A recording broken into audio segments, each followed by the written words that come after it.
Welcome to another episode of Simplifying Social Media. Today's guest is super special. We have Patrick Woods. He is operating partner of 3, soon to be 4 offices. Keller Williams franchises. Yeah.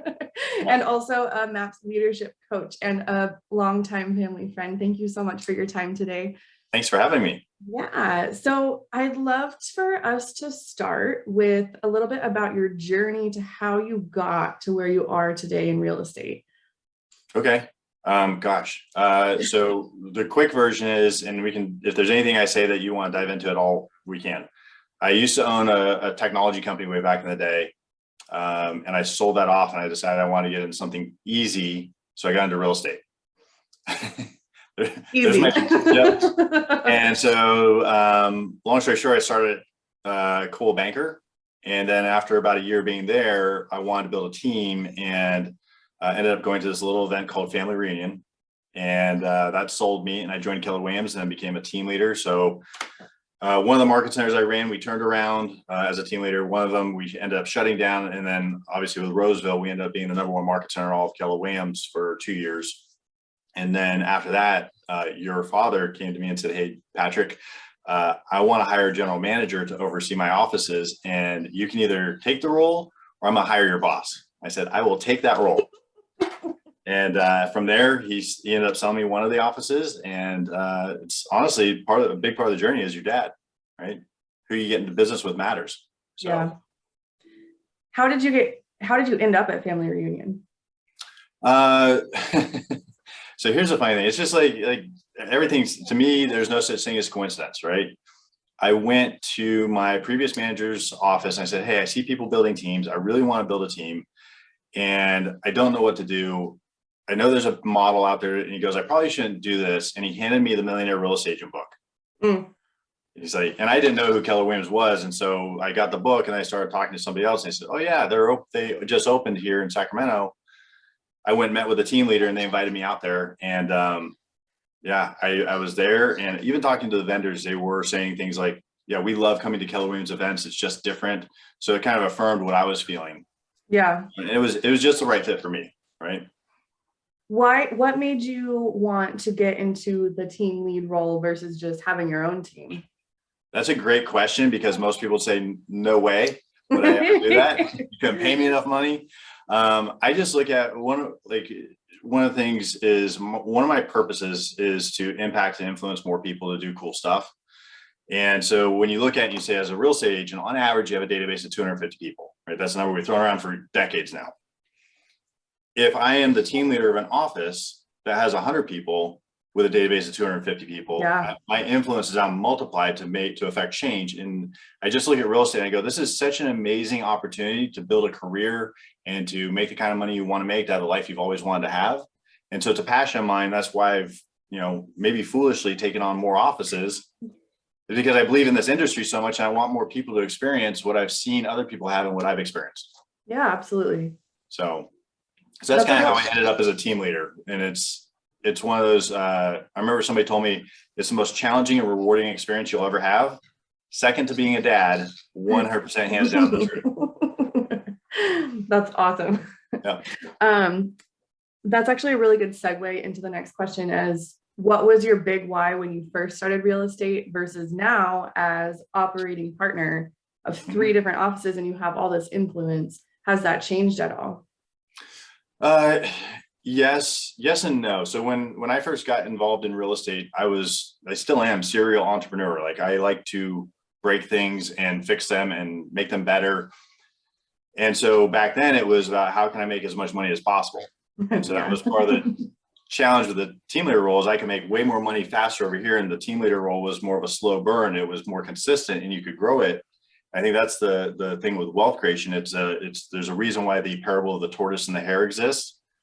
Wealth isn't instantaneous. It's consistent things over time. And so back then it was about making money and making impact. And today, quite honestly, it's the things I already said. And then my 2 boys, for them to look at dad and go, I can do whatever I want. I have to work really hard at it. So things like, yeah, you can build your great business, make a lot of money, and dad didn't miss a soccer practice. Mm. right? So just good, business ethics, business work ethic, and also be able to go after, get their dreams, and then also have a life worth living at the same time. Yeah. So that would sum it up right there.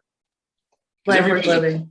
Yeah. And when you're doing that kind of stuff, everybody's watching. When you have 600 agents and you're the head of it, people are looking, whether you realize it or not. When you have a team, people are watching you, and does your audio match your video?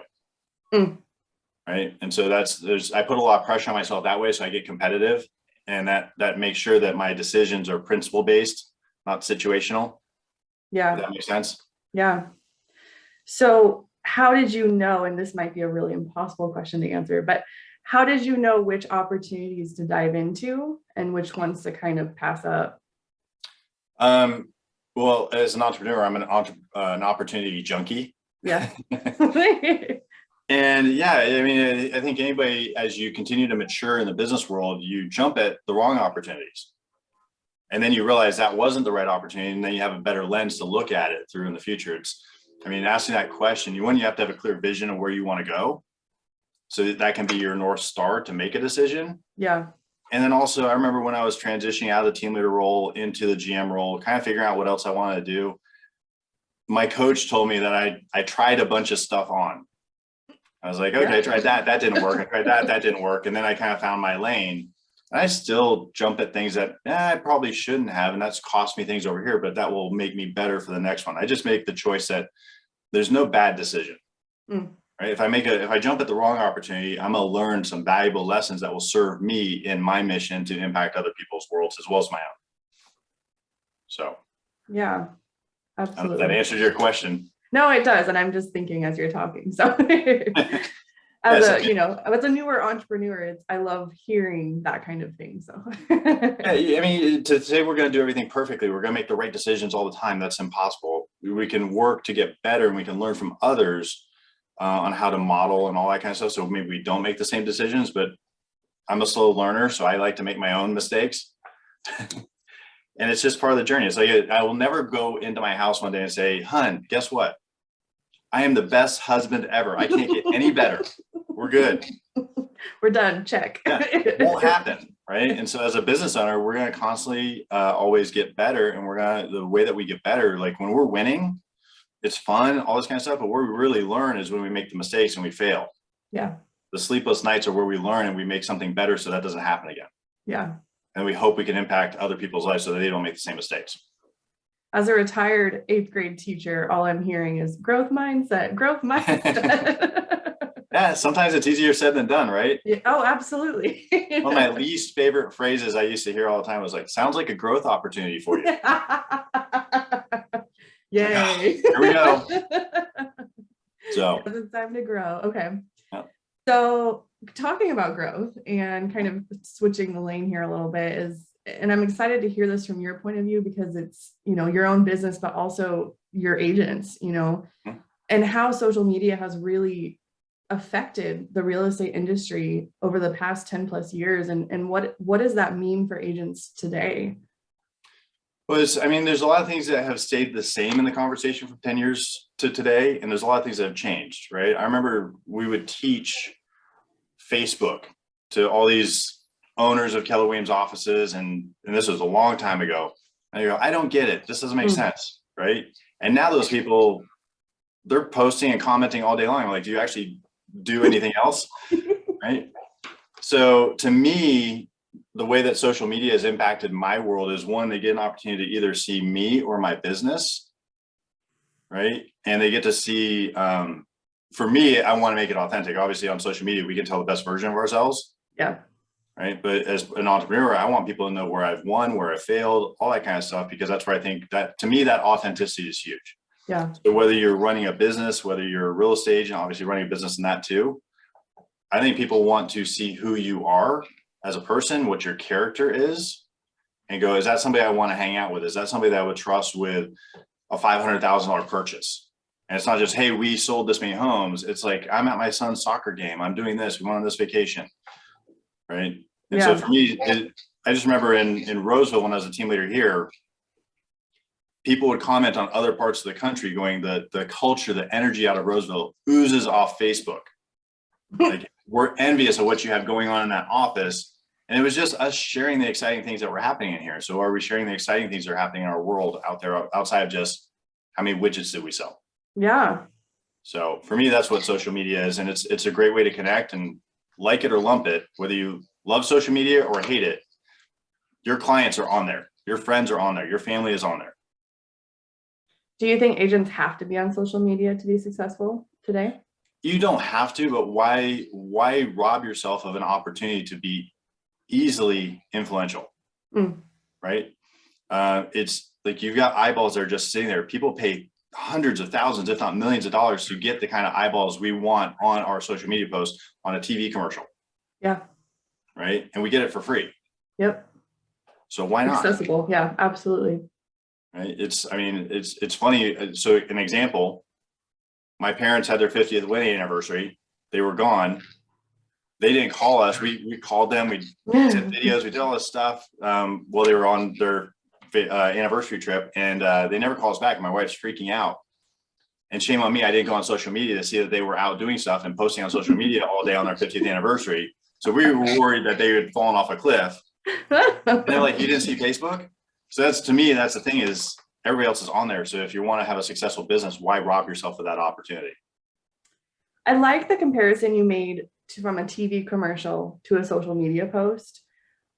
Are there any other pieces of marketing that maybe were like the thing a while ago that have now been replaced by this free resource?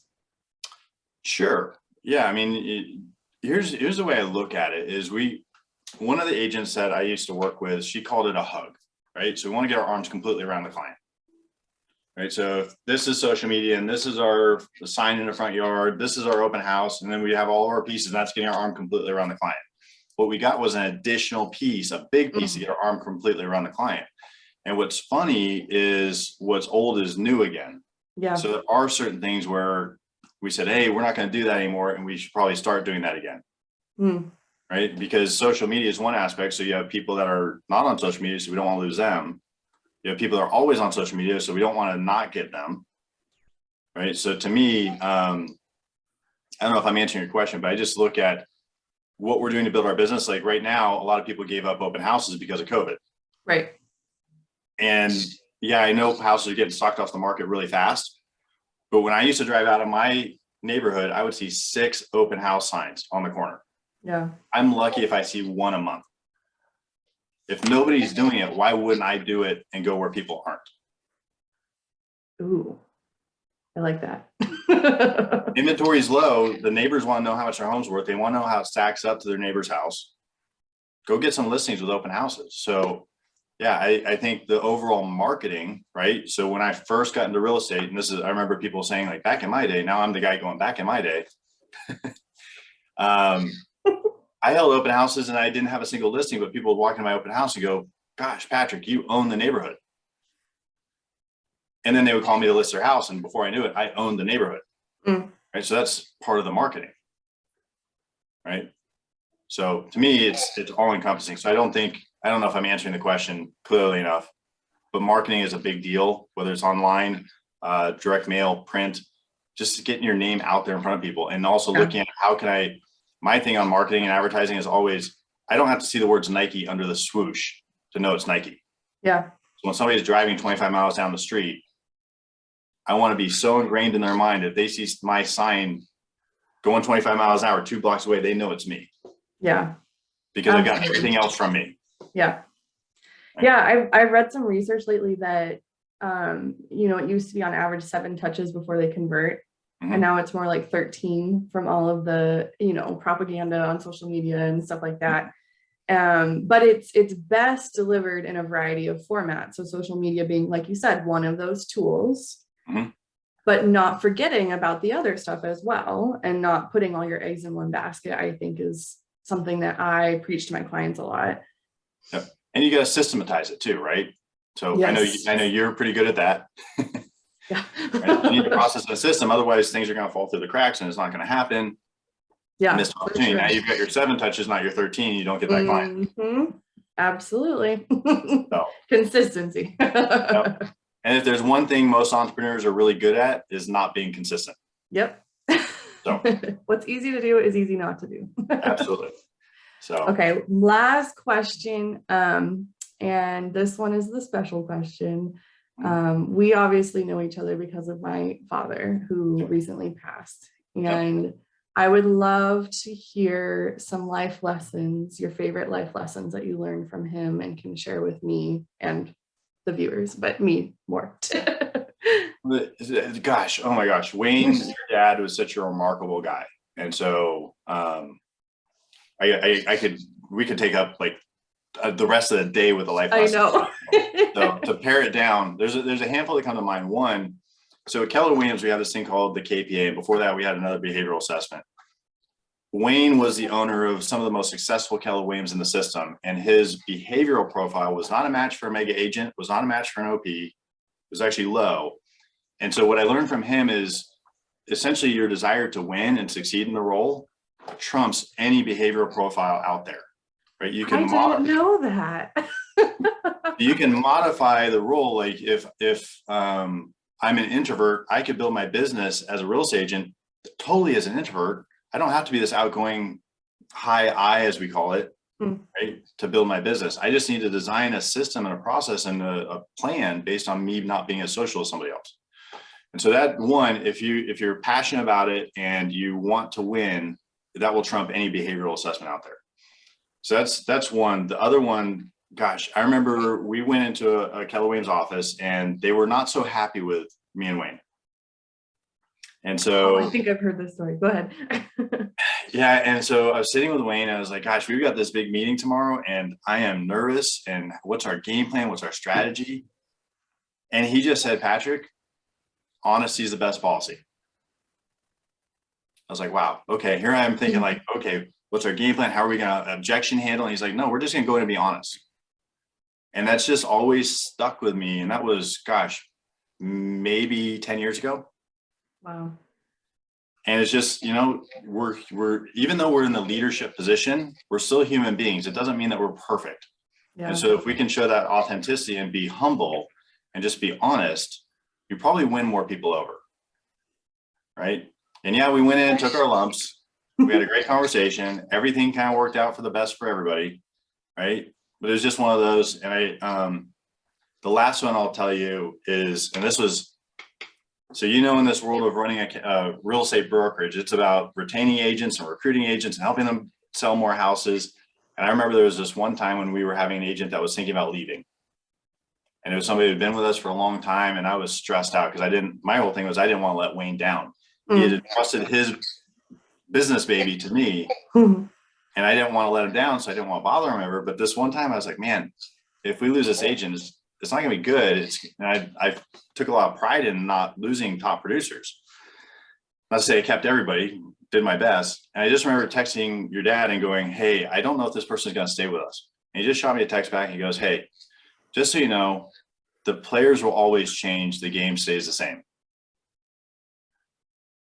And I was like, oh my gosh, that was so freeing to just say, you can put your best foot forward and I don't have control over somebody else's decisions. Yeah. I don't have control over their actions, but I do have control over mine. The game stays the same, but people are going to make their own decisions. I can put my best foot forward. They're still going to make their own decisions. So like an agent, I don't have control of what this client does. I do have control of how many appointments I set. So just one of those things that just kind of gave you, like when you have that stress and you're overwhelmed and you feel like you're letting somebody down, and then you give you that freeing statement. It was like, so. Like every day he drops some sort of like truth bomb and you're just like, heck yeah. Yeah. Can I throw in one more? Yes, absolutely. Here's the other thing is Wayne, I think, is one of the most fiercely loyal people I've ever come across. And he will support you and take care of you. And if he finds talent in his world, he will do everything to keep you in his world. Right. And that's the other piece that I really appreciate, because we talked about that, who you're in business with matters. And just, he led with that. He was tough when he needed to be, but he was very caring and compassionate almost all the time. Right. Yeah. And I look at my business as going, what does it look like if I have to motivate somebody to do something? Like if I wake every morning going, what do I need to do to motivate this person? I'd much rather have a world like Wayne created where he's waking up every morning going, what do I need to do not to lose this person? Right. Because they're already motivated. Yeah. Let's give them more motivation and not lose them. So yeah, just like I said, we could talk about him for I know. days. So Well, I don't want to keep you, but I really appreciate you sharing those. And absolutely. I'm sure more will come up all the time, every day. Absolutely. Yeah, he was a remarkable man, and I'm blessed to have known him, and you know, we'll keep going. Yeah, we'll keep going. We'll continue his legacy as he talked about all Absolutely. the time. Look at you. You're following in his footsteps with I know. The thing I told him I never wanted to do. Here you are. Here I am. I love it. All right. Well, thank you so much, Patrick. I'll let you go. Thank you, Tam. I'll see you later. Bye. Bye.